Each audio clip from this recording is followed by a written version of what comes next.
Hopefully po, naalala po natin yung ating mga preaching sa series na ito. If hindi nyo po naalala, please like, share, and subscribe to our YouTube channel. Amen. Nandyan po lahat ng ating mga preaching series. Way back po noong 2023. We have around 600 videos na po yon. So hopefully po tayo po ay nakasubscribe para makita nyo rin po yung activities, yung mga Bible studies, yung mga preaching, yung mga kanta ng ating Praise and Worship Music Ministry, nandyan din po. So muli, please like, share, and subscribe to our YouTube channel. Okay. Tanong muli, sino nakaranas na ng persecution dito? Persecution. Panlalait, pangungutya. Wala? Ako lang? Ako lang?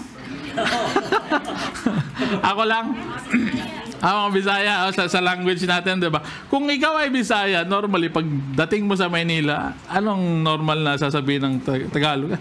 Bisaya to? Yung maglalabas ng ulo sa bus, yung gaganon-ganon. Tapos, kapag may, ano pa nga doon? Mga eroplano, pag may nakitang eroplano, magaganon-ganon.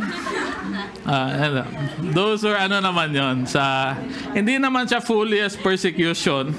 Somehow, parang naging trend lang din yun ng mga, siguro, kasi sa atin, sa Visayas, nilalabas talaga natin yung ating mga ulo sa bus, di ba?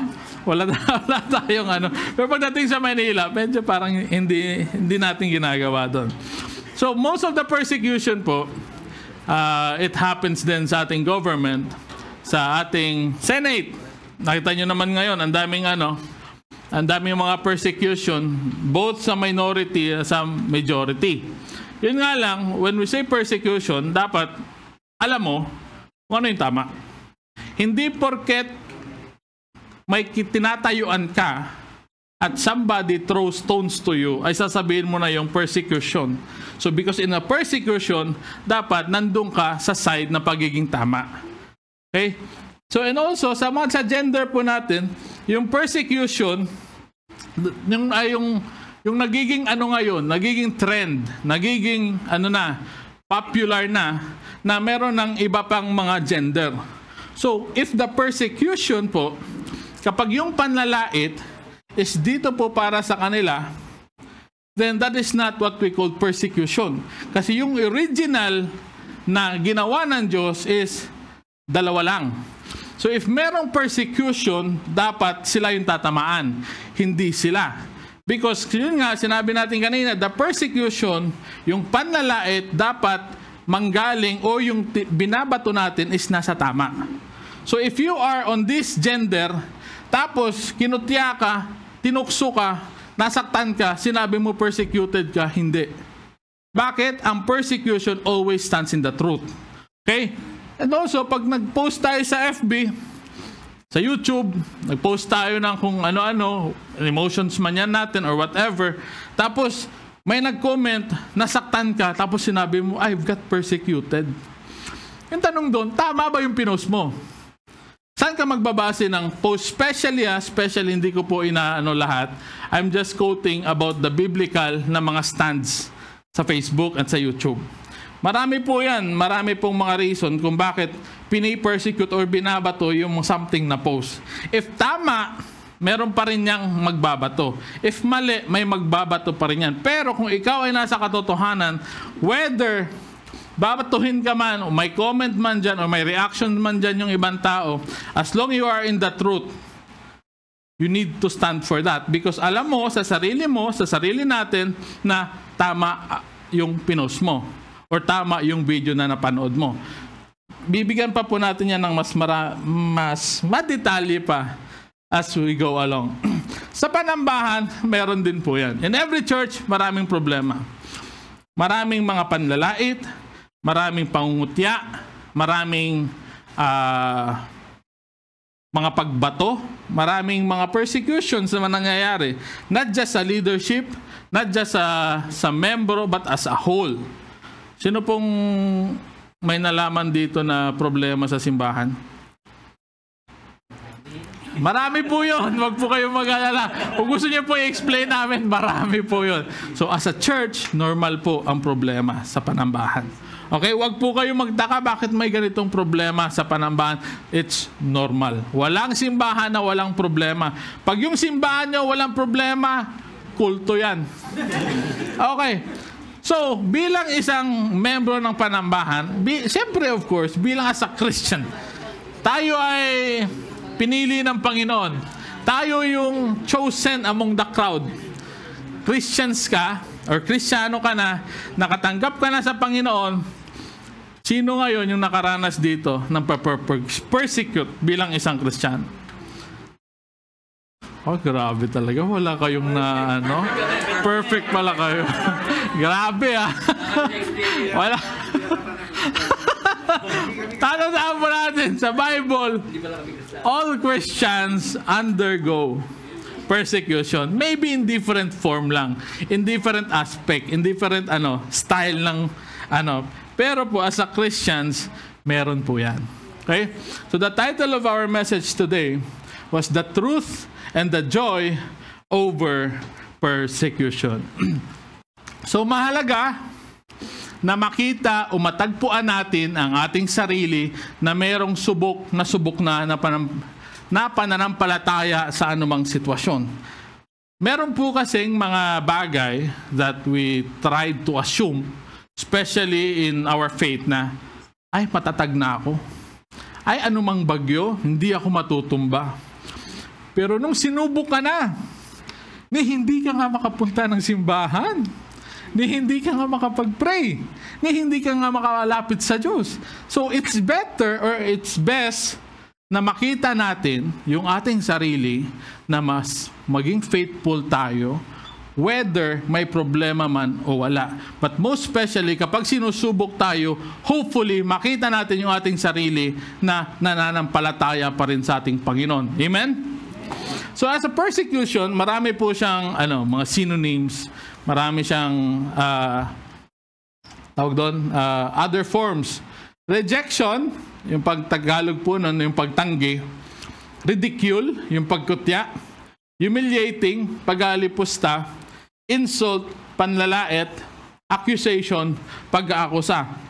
So, tandaan po natin yan, there are the forms of persecution. Pero, ulitin ko po, kailangan din natin maintindihan muna na before we accept persecution, dapat we need to know the truth. Okay? Before po natin i-assume na I've got persecuted, you must know kung ano yung kinatatayuan natin. Maliwanag? Okay, so balik po tayo sa ating series on chapter 4, which was na-discussed last time natin, Ima. At tayo po ngayon, yung settings po ng chapter 4 is inside the Jerusalem. So kapag napunta po tayo sa Jerusalem, sino nakapunta ng Jerusalem? Sa Google. So pag napunta po kayo sa Jerusalem, meron po itong museum na kung saan meron yung portrait nung unang first century, which was a blueprint na ginawa po nilang into real life. Ito po yung museum na yon. So, ito po yung buong Israelita on the first century. Ito po, outside po ito ng museum. Ito po yung buong picture niya. Okay? So, this is the temple, this is the community, and beside this, nandito po yung kay David. So, ayun po yung tao para makita niyo po kung gaano yung kalaki. Yung pag-portrait na ginawa, doon mismo sa museum. So, nandito po tayo ngayon, yung settings na ito. So, just imagine yourself na nandito po tayo ngayon. Okay? Pero nagpapasalamat po tayo sa AI.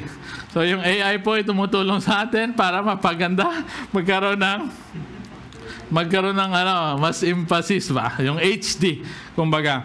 So, last time, sabi natin, Ima, there was a beautiful gate. Okay, beautiful gate. Yan po yun. This is the temple. Solomon's Portico. Ito po yung kabuuan na to, tinatawag po yung Herod's Temple. Okay, dito po tayo ngayon. So, yung buong temple na yan, okay, pinamumunuan yan ng ng Sanhedrin. which was na-discuss din po last time. Okay, so yung Sanhedrin, these are the Jewish ruling council. So sila yung namumuno doon sa temple na yon. And not just also sa temple, meron din po silang say sa community. Okay? So yung Sanhedrin, sila po yung nangunguna ay yung nagpapatupad ng batas at sila din po yung naghahatol. So, let's say gagawa sila ng batas, sila din po yung mag-filter, sila din po yung maghahatol nun. So, on the legislative, saka yung sa judicial, sila pong gumagawa nun. And on the other side also, sila din po yung tagapagpatupad ng sa civil law at saka yung religious law. So, yung civil law, which is outside the temple, and the religious law happens inside the temple. Nakigets? Okay. So, yung bumubuo sa Sanhedrin, which was na-discuss din po last week, is yung mga high priests. Yung elites, Sadducees, Pharisees, scribes. So pag sinabi po natin high priest, pare siya na mataas. Hindi, high priest, sila yung nangunguna doon. When it comes to ranking, the ranking sila yung nandun, on top on the Sanhedrin. Yung elite, sila po yung mga mayayaman. Mayayaman, nakapag-aral, influential sa Jerusalem. Sadducees, nabanggit din po last time, they were the one also na isa din sa mga mayayaman. So these three, where most of them are influential at merong kakayahan. Not kakayahan, kundi may kayamanan, kumbaga. Then we have the Pharisees, okay, and the scribes, didiscuss po natin maya-maya. So, yung Sanhedrin na po na to, sila po yung namumuno or nangunguna sa temple. Now, you understand? Okay. Ngayon, siyempre, kung ikaw ay Sanhedrin, kayo yung nangunguna doon, may office kayo. May lugar kayo na nagmimitingan nyo. Yan po tinatawag na Chamber of Hewn Stone, kumbaga. So, eto po, this was the blueprint also na nakita ng Israel, na nakita sa Israel, which is also connected din sa temple. So, imagine niyo po this is their office. Dito nangyari yung persecution that was discussed the last time. I-dig deeper po natin yan. So, on the other view, ito po siya. Yung Chamber of Hewn Stone, ayan po yung office ng Sanhedrin. So, kung may ginawa kang kasalanan, may ginawa na nagkaroon ng kaso na kailangan umabot sa Sanhedrin, dito ka. Okay? So, yung sa loob niyan, napakita na din po last time. Ito po, outside po ito. Meron po yung dalawa. Kung ano yung structure outside, ganon din po yung structure nyon paloob. Okay, so kapag meron ganito, kung ganito yung structure paloob, ganito din po yung structure palabas. Okay, so na-discuss last time, dito po yung mga gustong maging Sanhedrin. Ito po yung members, 35 members, 70, which was na-discuss din po last time. Okay, so saan po yan makikita? Normally, based doon sa kay Josephus, it's facing the north. So pag facing the north, hindi ito. Even though na parang tingin natin dito, pero yung north side kasi is nandito. Okay, this is facing the north, this is facing the west. So it's either dito yan sa Chamber of Leper, kasi every chamber na yan, may mga pangalan yan. Chamber of Wood, Chamber of Leper. So it's either daw sa dito or dito. Yung kanilang opisina. Okay? At kapag nanood po kayo doon The Chosen. Sa The Chosen, pag nakita nyo po yung ganitong figure, nakita nyo po yan? That's their costume. Kasi on the museum, doon po nila yun hinango. Yung costume ng mga Sanhedrin doon sa The Chosen is doon po nila kinopya yon. Meron po yung, diba na pinakita ko kanina yung museum, yung part na yon. Ito po yung costume nila. Yan din po yung costume na Chosen because hango po yan sa original na dress ng Sanhedrin. Okay? Naintindihan? Okay, let's move on. So persecution, ang pag-uusig ay isang pagsubok mula sa Diyos kung tatayuan natin ang ating pananampalataya o hindi, o tatalikuran. Ang pag-uusig ay may layunin, tatandaan po ito natin, nagdudulot ng malalim na pananampalataya at gantimpala. So, yung nangyari po doon, balik po tayo sa temple. Pinagaling ni Peter tsaka ni James yung layman na for 40 years hindi siya makatayo. Okay? So, nandun sila sa labas ng beautiful gate. And now, here comes the persecution kasi dinala na sila sa loob nito. Nagigets yung senaryo? Okay. So, ano yung nangyari sa loob? Nililitis sila. So, nandun yung point na sabi nga ni Ate Ima, makakaya kaya natin na tayo yung humarap sa ganong klaseng mga tao kapag tayo yung nandun. So, paano natin harapin ang pag-uusig? So, how will you face persecution? So, number 1, magpasakop at sumunod sa pag-uusig. So, magpasakop ka to whatever na persecution yung nangyayari. Now, let's read. Balikan po natin yung 9 to 12. Tinatanong ba ninyo kami dahil sa kabutihang ginawa namin sa lalaking lumpo? Nais nyo bang malaman kung paano siya gumaling? Nais kong ipaalam, this is Peter Nais ko pong ipaalam sa inyong lahat at sa buong sambayan ng Israel na ang taong ito ay pinagaling sa pamamagitan ng pangalan ni Jesucristo na taga Nazaret, na inyong ipinako sa krus, ngunit muling binuhay ng Diyos. Siya ang batong itinakwil ninyo, mga tagapagtayo, ang siyang naging batong panulukan.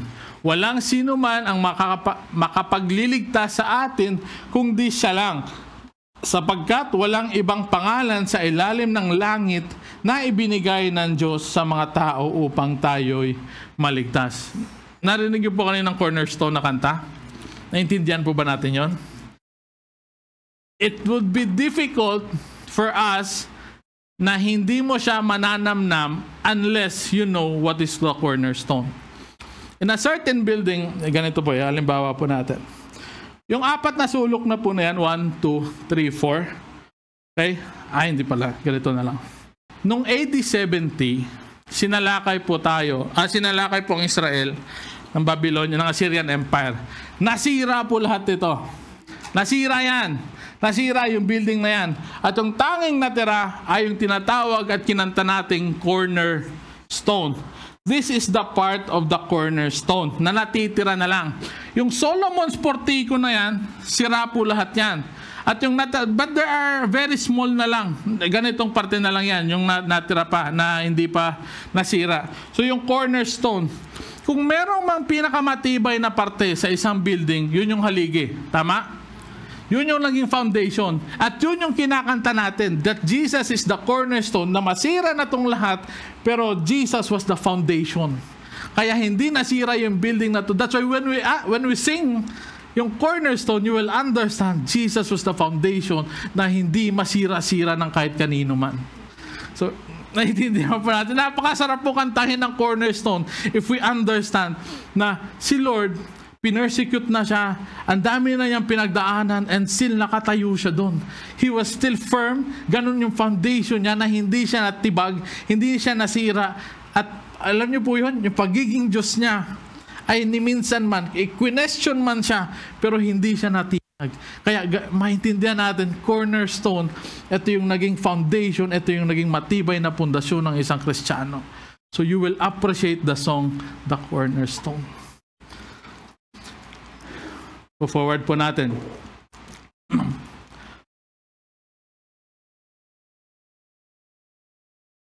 Okay, punta tayo sa 13. Namangha ang mga miyembro ng Sanhedrin sa lakas ng loob nila Pedro at Juan, lalo na nang malaman nila na karaniwang tao lamang sila at hindi mataas ang pinag-aralan, at nabatid nilang sila'y mga kasamahan ni Kristo noon. Now, how to understand this? Paano sasabihin natin na ay ito, ano lang to, konti lang yung alam nito? Siyempre, magbabase tayo sa credentials. Magbabase tayo sa diploma. Magbabase tayo sa grades. And speaking of credentials, let's understand yung schooling dati. So yung schooling dati, especially dito sa temple, may tinatawag po na, yung kung bakit pala nasabi nila na mababang uri lang sila, it's because, binanggit po natin kanina, sila po kasi elites. Mayaman, matalino, may alam. So kung may alam ka, obviously, kilala mo kung sino yung may alam din. Kilala mo din kung sino yung mga hindi kilala. Kasi nga, magugulat ka, o bakit sila nandito? O bakit meron ganon? Diba? So, maiintindihan mo. Now, let's go to school. Sa school po, ito po, you will understand this para makita nyo po bakit nakaka-degrade yon. Nakaka-degrade yung nangyari na to. So, meron pong tatlong school yan. Bet Sefer, Bet Talmud, tsaka Bet Midrash. So, sa Bet Sefer, dito sa English po niyan, House of the Book, you can search this po. Yung Bet Sefer, ito po between 6 to 10. Okay? Yung isang bata, nino-nurture, inaaral, pero dito po yan, nangyayari sa synagogue. So, yung synagogue po, ito po yung picture niyan. So, dito po nagdi-discuss ng mga politics, nagdi-discuss ng mga civil law, yung mga religious law, ng Torah, dito po yan dinidiscuss. Yan po yung mga example ng synagogue. So, dyan po sila nag-aaral dati. Now, sa Bet Talmud, dito naman po ay ginaganap sa templo na. Bakit po? Ito po yung Bet Talmud is yun na po yung time na dapat kabisado mo na yung Torah. Sino nakabisado dito ng Genesis hanggang Deuteronomy? Sino yung nakakakabisa? Yan. Isa po yan sa dapat nilang makabisa sa Bet Talmud. Pangalawa, hindi lang yan. Bago ka graduate sa Bet Talmud, yung age po pala dito is 10 to 14. Okay? So bago ka graduate sa Bet Talmud, dapat from Genesis to Malakay, kabisado mo rin. Pero yung interpretation at saka yung teaching doon sa Torah, dapat yun yung acquired mo na. So, hindi po lahat nakakagraduate ng Bet Talmud. So, kung hindi lahat nakakagraduate ng Bet Talmud, obviously, hindi ka pwedeng pumunta sa Bet Midrash. Kasi yung Bet Midrash, yun na yung pagiging rabbi. Yung rabbi? Tapon ba? Labay pala yun. Yung rabbi is the teacher. Okay? Sino yung mga teacher sa time ni Jesus Christ? Si John the Baptist at saka si Jesus Christ. So, rabbi sila. Teacher of the law. So, bago ka maging teacher, yung meron palang dalawang klase ng teacher, the scribe, yung tinatawag na Torah teacher, at saka yung rabbi si Mecca. Medyo technical po ito, pero kailangan ko pong pasadaan po kasi. So, sa Torah teachers, sila po yung mga scribes. Sila po yung mga Sadducees. Sila po yung nagsusulat at nagtuturo. Okay? Pero, yung rabbi si Mecca, ito po si John the Baptist lang yung example nito at si Jesus Christ. They were interpreting the law and they were teaching the law beyond sa regular na Talmud. Okay? So, bago ka maging rabbi, dapat memorize mo yung Torah at saka Talmud. Tapos, dapat alam mo yung tradisyon ng mga rabbi. Alam mo paano mag-fast yung mga rabbi, manalangin yung mga rabbi, at mag-bless ng, nalala nyo po na merong inaalay ng mga tupa, kalapati sa temple? May blessings po yun. May ini-speak yun. May memorized na lines. So, dapat kabisado mo yun. Tapos, yung rabbi action, yung ginagawa ng mga rabbi, yung mga gestures, yung mga inside the temple na mga na mga actions, yung mga speech nila, yung conduct nila, dapat kabisado mo yon. And then, raise your own disciples. Dapat meron ka ring disipulo. Sino gusto maging rabbi? Hindi po madali. Hindi po madali ang pagiging rabbi. Okay? Kaya hindi lahat ng mga priests at saka ng mga Sadducees, ng mga scribes, tinatawag na teacher because they do not even know how to interpret. There were very few, at isa po doon si Jesus Christ na tinawag na teacher. Understand? Yes, sige. So, dito po, maintindihan natin na hindi mataas ang kanilang pinag-aralan dahil kung nakasama sila ng mga elites sa simbahan, dapat kilala sila. Pero hindi sila kilala eh. So which means nakikita natin na mababa talagang uri. Hindi naman ang uri, yung pinag-aralan ng mga disipulo. At nabatid nilang sila ay may mga kasamahan ni Jesus Christ noon. How important is this? Kasi po, when Jesus Christ teach inside the temple, nagkakaroon ng iskandalo. Ano po pong ibig sabihin? Napupukaw yung mga tinuturo ng mga scribes. Kasi yung mga tinuturo ng mga scribes, based on their tradition, yun yung gustong itama ni Jesus Christ. So, naalala nyo po, yung last 5 days niya, enter sa Jerusalem, tapos inano yung mga tables, yung mga nagbebenta, na yung Tuesday noon, yung nakipagdebate siya sa mga scribes, at doon na nagsimula bakit ganito yung pagtingin nila kay Jesus Christ, na hindi naman nila yun nakita, na nag-aral, hindi kasama yun sa elites, hindi yung kasama sa marurunong, pero nung tinuruan sila, taob lahat sila. Just imagine. Okay, 14 to 16, wala na silang masabi pa laban kina Pedro at Juan dahil ang taong pinagaling ay nakatayo mismo sa tabi nila.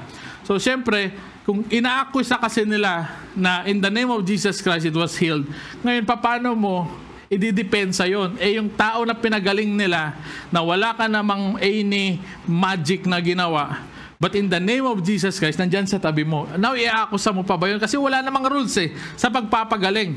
They never violate any rules sa pagpapagaling kasi walang rules sa pagpapagaling. Kaya pinalabas muna nila sila, Pedro at Juan, sa kanilang pinagtitipunan at nag-usap-usap sila. So makita niyo po yun. They were the elites. Sila yung matatalino, sila yung mayayaman. Pero they cannot find any wrong kina Pedro at kina John. Kaya, ayun, pinalabas sila dito. Ewan ko kung saan sila pinapunta. Basta pinalabas po sila. So sinabi nila, ano ang gagawin natin sa mga taong ito? Sapagkat kumalat na ang balita sa buong Jerusalem na nakagawa sila ng himala at hindi na natin ito maitatanggi. So, the people or the Sanhedrin na nauunawaan nila na yung si Pedro tsaka si John ay talagang inutusan ng Panginoon. They were being approved by God to do these miracles and natitreaten na sila. Takot na sila na baka yung mangyari, matabunan na naman yung kanilang mga katuruan. And then, let's punta po tayo dito sa 17 tsaka sa 18. Ay, sa pangalawa po pala. Sa pangalawa, paano harapin ang pag-uusig? Eto na po. Dito na po tayo lalalim ng lalalim. Manindigan alinsunod sa katotohanan ng Biblia. Kung magiging technical po ako, medyo pagpasensyahan nyo na po because kailangan. So, ngunit upang hindi na kumalat ang ipinapangaral nila sa mga tao, pinagbawalan natin silang magsalita kanino man tungkol sa pangalang ito that speaks about the name of Jesus. Ipinatawag nila sina Pedro at sinabing huwag nang magsalita o magturo tungkol kay Jesus. So here comes the real persecution. So yung katotohanan is si Jesus Christ. So si Jesus Christ dapat hindi mo ituro. That's the main point ng ginagawa nila dito. Because kung pinagbawalan sila, dahil dapat yung magiging response pala doon is dapat matakot ka. Kasi pinagbabawalan ka tapos yung mga nagbawal pa sa'yo is yung mga nangunguna sa templo. So, alam po kasi nila that Jesus Christ ay pinapatay ng mga taong ito. Tama? So, they have now the understanding na yung pagbawal, susunod ka ba o hindi? Kasi dadalawa lang yung kalalagyan mo dyan. Pag sumunod ka, kakalaya ka. Pag namatay ka, pasok ka sa libingan nila. Ito po yung libingan nila, ibabalutin ka lang po niya ng tela, puti, papasok ka sa kuweba. Yun na po yun. So, sumunod sila, magkaroon sila ng freedom, malaya sila. Hindi nila ikukwenta sa Jesus Christ. That's the truth. Pwede po nilang gawin yon. They have the choice. At kapag patuloy nilang ipinagkalat, of course, tendency is that they will go against the Sanhedrin at pwede silang patayin. You see the truth? Kaya po, when it comes to persecution, dapat alam mo yung stand mo. Alam mo yung katotohanan. So, punta tayo sa 19. Ngunit sumagot sila ni Pedro at Juan, alin sa palagay ninyo ang tama sa paningin ng Diyos? Ang sundin kayo? Sundin kayong mga Sanhedrin? O sundin siya? Sundin ang Panginoon? Kayo ang humusga. Ngunit kami, sabi ni Pedro, hindi namin kayang tumigil sa pagpapahayag tungkol sa aming nakita at narinig. Kasi first hand nilang nakasama si Jesus Christ. Ano nila, nakasama, nakakain, nakasama sa lahat ng journey for 3.5 years, kasama nila. So sabi nila, hindi pwede kaming tumigil sa patungkol sa aming mga nakita at narinig. Kaya lalo pa silang pinagbawalan. Siyempre, sumagot si Pedro eh. Uminit tuloy. Uminit yung mga Sanhedrin. Kaya lalo pa silang pinagbawalan ng mahigpit bago sila pinakawalan. Hindi sila magawang parusahan sapagkat lahat ng mga tao doon nagpupuri sa Diyos dahil sa nangyaring himala. So nakita nyo ba yung pagkilos ng Panginoon? Yung mga Sanhedrin, bawal sa kanila. Huwag kayong magsabi tungkol kay Jesus Christ. Huwag nyo ikwento si Jesus Christ. Pero nandun yung pag-stand nila ni Pedro sa persecution na yon. Naninindigan sila dahil alam nila yung katotohanan. Alam nila yung katotohanan na ang Diyos yung tanging otoridad. So we understand that. Siya yung otoridad. Alam ng mga disipulo ang buong katotohanan. Meron silang pruweba ng katotohanan. Ang katotohanan ay hindi nakadesenyo para itago. So ganito po yan. Example, kilala ko po si Kuya Mon. Kilala ko po from A to Z. Si Kuya Mon. Tapos, let's say si Ate May, siya yung presidente ng Pilipinas. Example lang po Huwag pong mag-assume muna. Kasi nandito pa po si Ate May sa Saudi. Baka pag bumalik si Ate May sa Pinas, baka tumakbo siya. So, ganito po yun. Kapag nakasama ko si Ate May sa aeroplano, okay, meron ba akong magkukwentuhan ba kami ng malalim o hindi? Presidente siya. Kilala ko siya. Tama? Pero hindi niya ako kilala. Pero presidente siya, kilala siya. Si Kuya Mon, wala siyang any or hindi siya opposition or whatever, hindi siya officials, pero magkasama kami. Magkakilala kami A to Z. So, sino yung magiging mas marami akong kwento? Si Ate May, si Kuya Mon. Si Kuya Mon. That's what happened to them. Kung bakit ang dami nilang nasasabi, kasi for 3.5 years nilang kasama si Jesus Christ. We understand? Kagaya po ninyo, meron kayong mga kaibigan na alam mo kapag kwento mo sa kanya, nakipagkwentuhan ka sa kanya, all around the world yung kwentuhan nyo. Kahit walang kwentang-kwento, pero kaibigan mo siya kilala mo siya So, patuloy yun. Patuloy yung discussion nyo. Marami kang maisishare sa kanya. And that's what happened to them.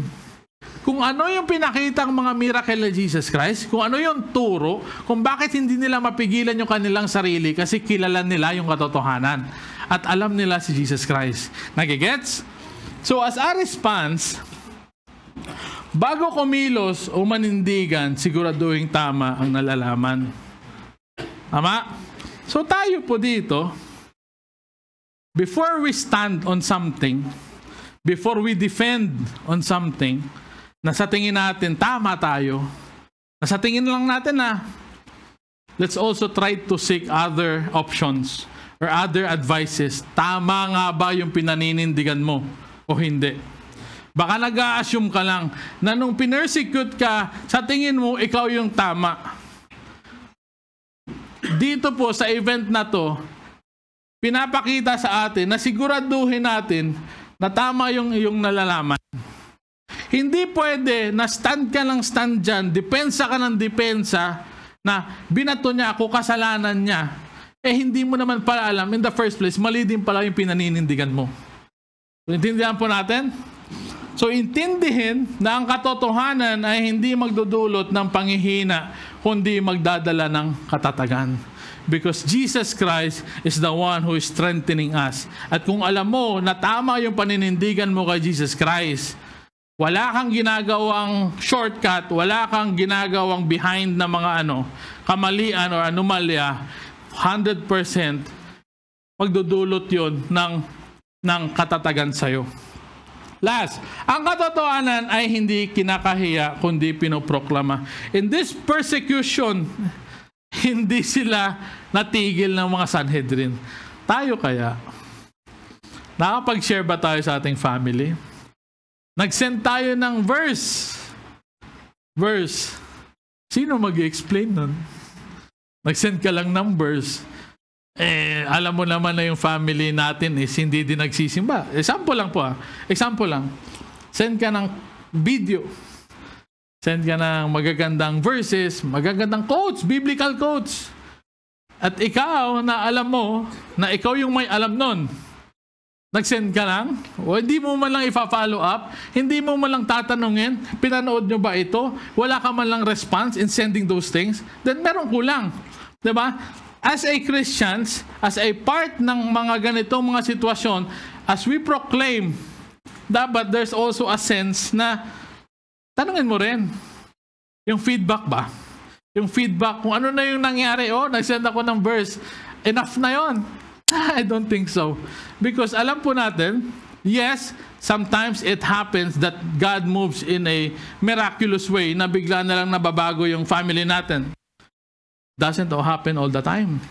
Somebody need to stand, somebody need to explain. But again, paano ka makakatayo? Paano mo yun magagawa if in the first place, hindi mo alam? So, kailangan po nating patuloy na mag-seek ng Biblia. Okay? So, as a characters na pinakitaan po tayo ng Lord under faith, marami pong maraming mga karakter sa Biblia at isa po doon si Daniel. Alam niyo naman po yan, si Daniel. Pinagbawalan, there was a decree from King Darius. Sabi ni King Darius, bawal kayo manalangin ng ganitong. But si Daniel, he still prayed 3 times a day.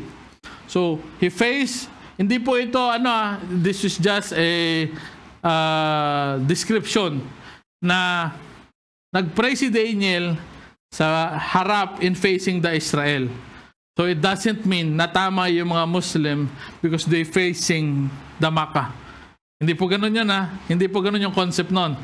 It just happened na yung desire ni Daniel because doon niya nakilala ang ating Panginoon sa Israel. So kahit nasa Assyria siya, nasa Babylon siya, he still choose to face the Israel. So parang ganito po yan. Doon sa TV, ito yung Israel. So, Daniel is facing there. Ganun po yan. Ganun po yung nangyari nun. He's facing that way. Pero descriptive lang po yun. Hindi po yun piniprescribe sa atin. So, nung nalaman ni King Darius na nagpipray pa rin si Daniel, alam niyo na po yung resulta, dinala siya sa lion's den. Of course, God moves. Hindi po siya nakain ng leon kasi kakasangyup lang ng leon. Kumain, hindi ko natin alam. Siyempre, pinigilan yun ni Lord Hindi naman nagsasangyup yung mga leon. So, of course, in the Old Testament pa rin, Shadrach, Meshach, Abednego. Tama? Shadrach, Meshach, Abednego. Sa kay King Nebuchadnezzar. Dapat lahat kayo. Lahat ng mga officials, lahat ng mga tao sumamba. Pero silang tatlo, hindi.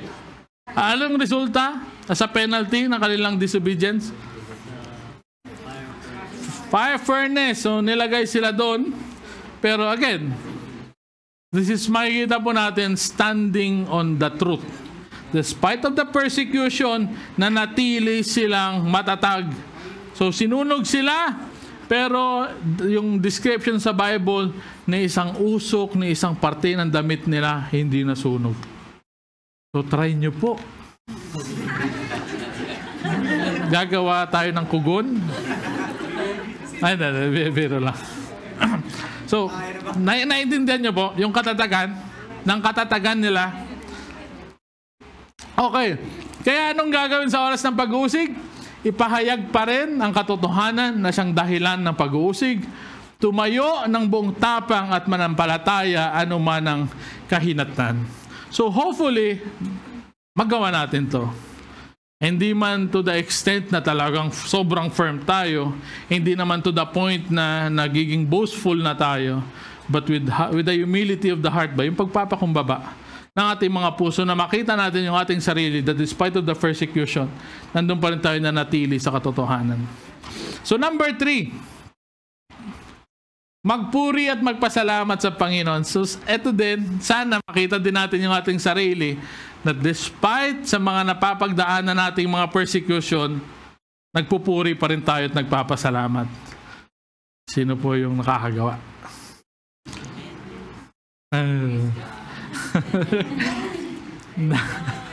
Nakatuwa din po na it's a self-assessment ba? I-check natin yung ating sarili. Na nahuhuli nyo ba yung sarili nyo na nagpapasalamat kahit despite sa mga ganito? Hindi ko po masasagot yan. Kayo po makakasagot. So, on 23, nang pinakawalan na sina Pedro at Juan, bumalik sila sa kanilang mga kasamahan at ibinalita kung ano ang sinabi sa kanila ng mga namamahalang pari at mga pinuno ng mga Hudyo. Nang marinig nila yon, nagkaisa silang nanalangin sa Diyos. Sinabi nila, Panginoon na makapangyarihan sa lahat, ang lumikha ng langit at lupa, ng dagat at ng lahat ng nasa mga ito. Ito po yung kagandahan na kung tayo po ay nape-persecute, ano po yung unang lumalabas sa atin bibig? Lord, protect me.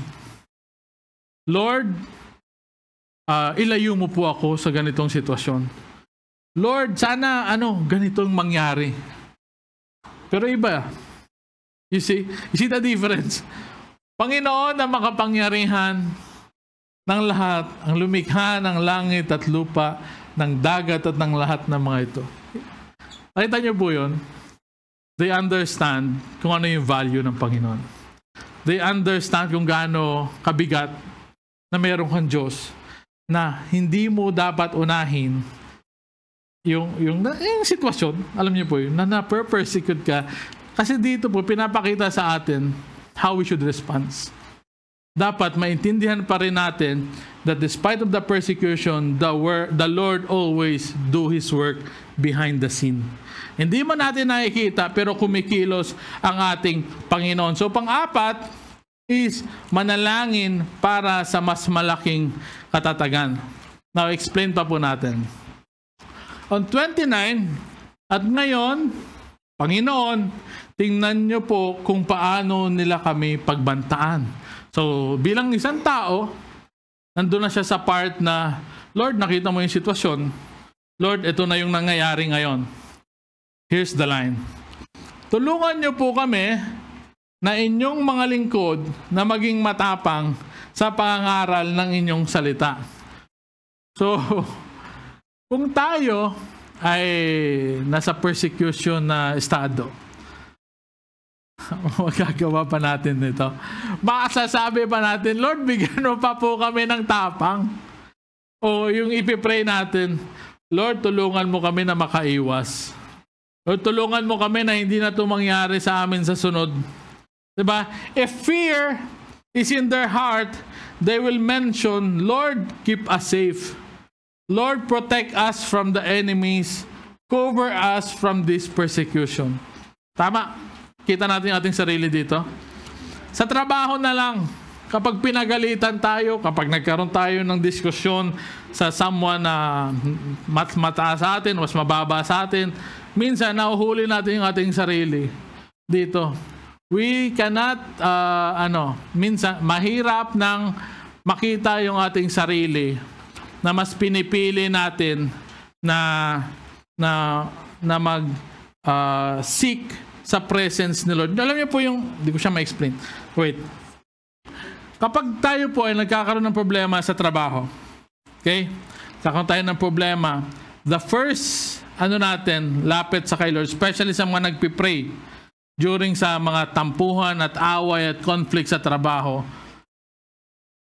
hindi po lahat yung hinihingi natin is yung mag-glorify agad si Lord. Kasi, Lord, anong solusyon? Lord, bakit sa ganito? Lord, bakit ganito yung nangyari? Lord, ilayo mo ako sa tao na to. Lord, baguhin mo yung tao na to. That's the initial response. Tama? Sino nakaranas? Nandito po pinapakita sa atin ni Lord. Ano po yun? That despite of those persecution, makita natin ang ating sarili na matapang pa rin sa pangangaral at standing on that truth. Okay? Ano pa? Papakita nyo po ang inyong kapangyarihan na magpagaling at gumawa ng mga tanda at kababalaghan sa pangalan ng inyong banal na lingkod na si Jesus. So persecuted ka na, pero yung laman ng prayer mo is nandun pa rin nakatuon to glorify God. So if fear is in their heart, the prayer will not become more miracle, more signs and wonders. Alam niyo po yun, kung galit ka sa nag-persecute sa'yo, hindi mo sasabihin na, Lord, pakita mo yung miracle sa kanya, pakita mo yung mga kababalaghan, yung mga na maintindihan niya na merong Diyos. Anong prayer natin? Iba. Lord, parusahan mo nga to, Lord. Kasi hindi nakikinig sa akin. Lord, ganun, di ba? Kung ano yung magiging naisip natin na negative, as out of our emotion, yun yung lumalabas sa prayer natin. Lord, yung amo ko, hindi mabuting amo. Hindi talaga siya, Lord. Tamad na tamad. Kaya nga amo siya eh. Kasi tamad siya. Kaya na siya nag-hire. And then, yung punto is that, alam niyo po yun, in every position, we have the scope and the role. We have the limitation of the role. Kung ano yung role ng boss, huwag mong pakialaman hanggat hindi ka pa boss. Okay? You have your own role. Kung nasa baba ka, gampanan mo kung ano yung responsibility mo sa baba. Naintindihan po natin? Huwag po natin i-assume na boss tayo. So, nandito po yung prayer na instead na i-push mo yung tao na nagpe-persecute sa'yo, will not push them to have burden for others. Kundi yung kagustuhan na sana, Lord, masave sila. Na sana, Lord, mapabuti yung sitwasyon. Na sana, Lord, gumanda ang mangyari, yung outcome ng persecution na ito. Sana we find ourselves, because yan po yung tinuturo sa Biblia. So yung nangyari, which nabanggit kanina ni Bro Ivan, nung pagkatapos nilang manalangin, nayanig ang lugar kung saan sila nagkatipon, lahat sila ay napuspos ng banal na espiritu at ipinahayag ng buong tapang ang salita ng Diyos. So, if we are standing in the truth, even though na merong mga persecution, if you will be blessed, if the Holy Spirit will infill you, will indwell with you and work on you, ano yung mararamdaman natin? We have that joy. Magkakaroon tayo ng saya because maiiba na yung pangunawa natin sa persecution, na magiging masaya ka na despite of that, na meron ng tuwa sa puso mo kahit may mga conflict na ganon, because the Holy Spirit is working in you now. Gusto niyo po bang mag-preach?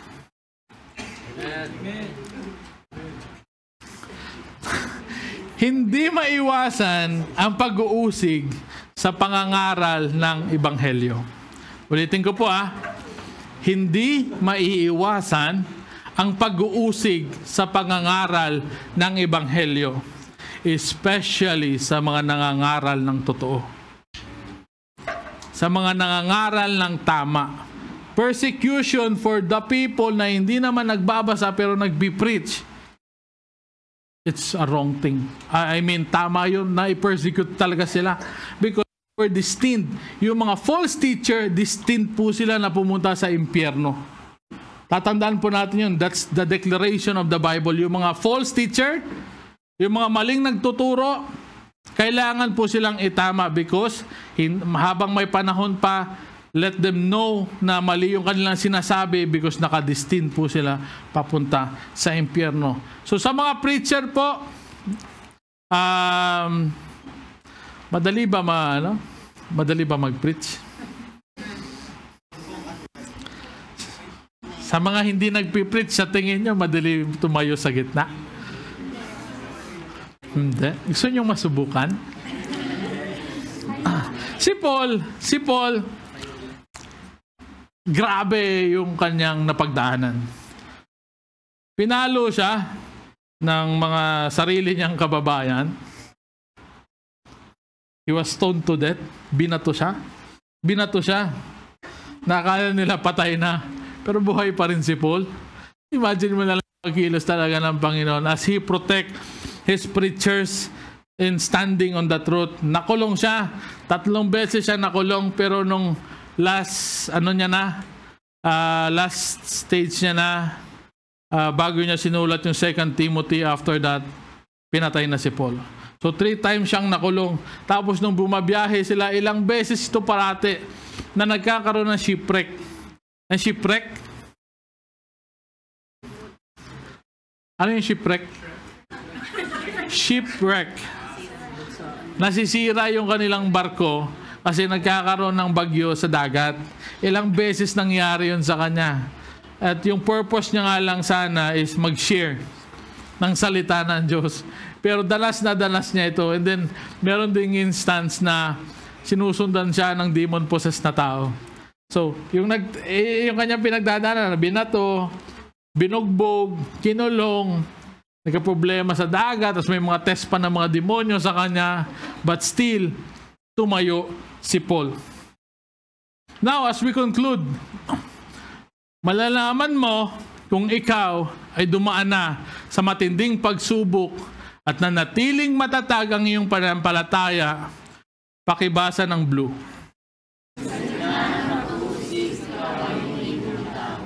Okay. The Bible teaches us, if we know the truth, sana mas nakikita natin that despite of the persecution na hindi tayo umaalis sa panambahan, na dumadalo pa rin tayo sa pag-aaral, na mas parati pa rin nating unahin ang ating Panginoon. Hindi tumalikod sa tamang pananampalataya. Nagkaroon ka lang ng issue about religion and finersake mo na yung tamang relihiyon, which is very wrong po yun. Kundi lalong tumibay, lumago, at naging buo ang katapatan ng Panginoon. And as we close this one, I would like to tell you a story. A story of a diary and a laptop. Hindi ka sa... Siyempre, yung nagsusulat niyan. Yan. So, yung babae na po na yan, siya po ay taga Qasim. He was in Buraida. So that was around 3 to 4 hours. 3 to 4 hours. So yung babae na po na to, rinig po kayo, she was a Muslim. Obviously, taga Saudi siya. Okay? So taga Saudi siya. And yung buong family niya is devoted sa pagiging Muslim. Okay? So lahat ng actions nila, simula from prayer to costumbre to tradition to lahat yan alam niya. Because dun siya na-raise up. Okay? Nung nag-aral na siya, nung pag-ano niya ng college, pumasok siya or tinake niya yung course media. Sa media, alam media? Course yan na hindi yung mga tao nasa likod. Yung course. Mascom, yun, yung Mascom. Sa Mascom. So, nag-aral siya, sumali siya sa isang essay contest. Tapos, as he search sa Facebook, kasi gusto niyang gumaling yung kanyang pagsusulat at pagsasalita. He find this article. Nakita niya lang to. Hindi niya to sinearch. Nakita niya lang. Saudi converted to Christianity. So, na-curious siya kung bakit. So, yung ginawa niya, nung na-curious siya nito, she started na magsulat sa diary niya.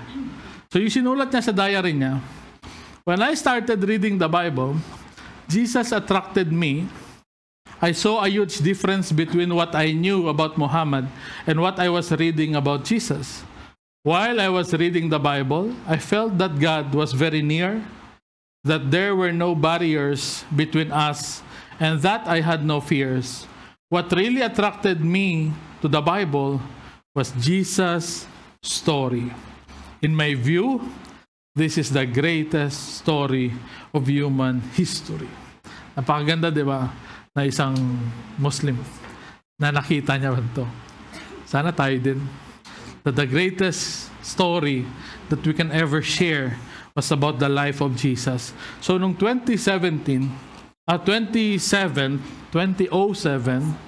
she declared that she followed Christ and that she is a Christian.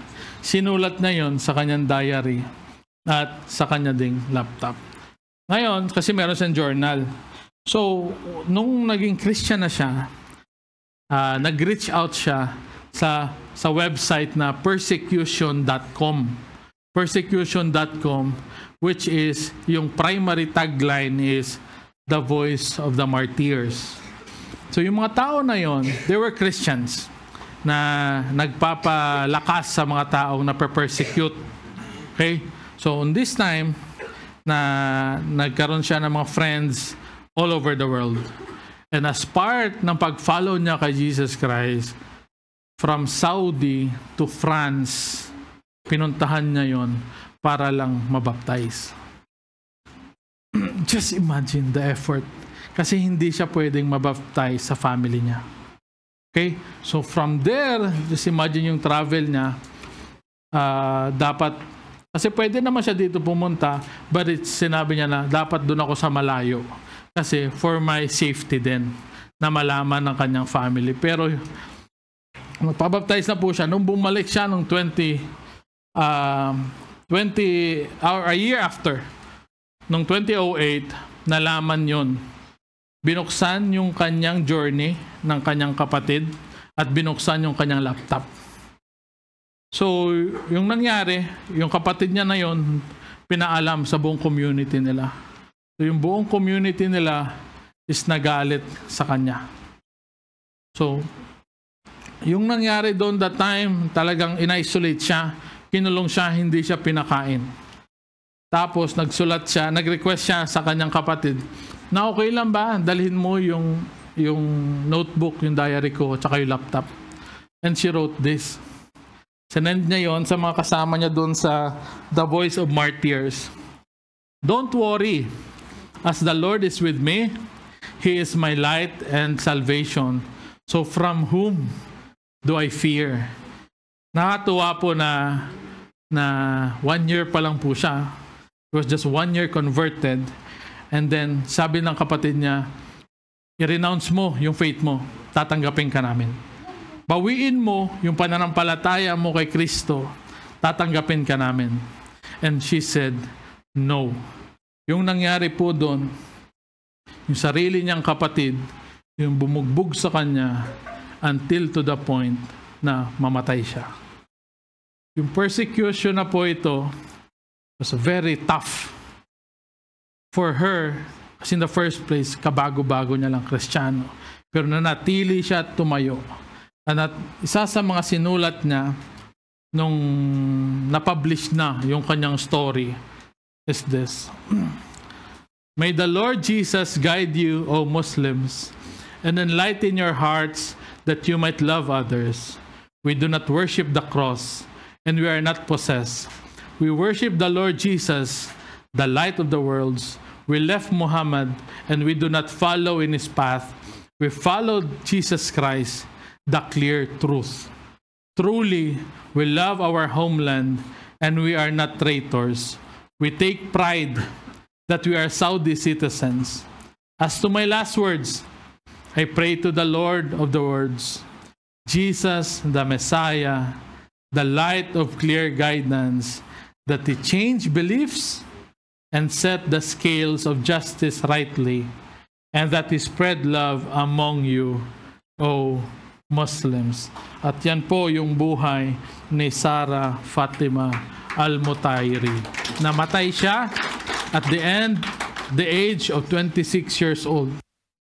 So napakabata pa niya because he felt the truth, the joy within the persecution.